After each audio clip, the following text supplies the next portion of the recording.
کہتے ہیں کہ گناہ گار ایک مصیبت سے چھٹکارا پاتا ہے تو دوسری آ لیتی ہے، ایک مشکل سے نکلتا ہے تو دوسری اس کے اوپر مصیبت آ جاتی ہے۔ یہ تکلیف نہ صرف اس کے لیے بلکہ اس کے بیوی اور بچوں کے لیے اور قریبی لوگوں کے لیے بھی، وہ بھی اس کو اپنی پکڑ میں لے لیتی ہیں۔ مائی ڈیئر، یہ نحوست آہستہ آہستہ معاشرے پر چھا جاتی ہے۔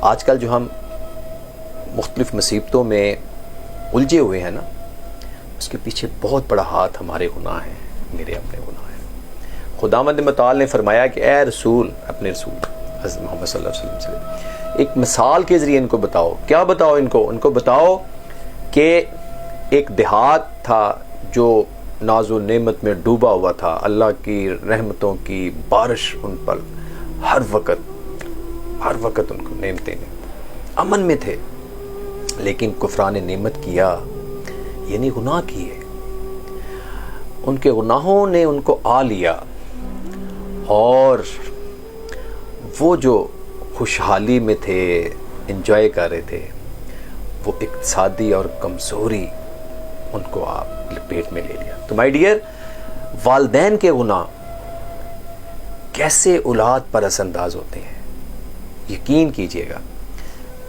والدین جتنے اچھے اعمال کرتے رہیں گے ان کے اثرات ان کی اولاد پر پڑتے رہیں گے۔ اپنا بہت خیال رکھیے گا۔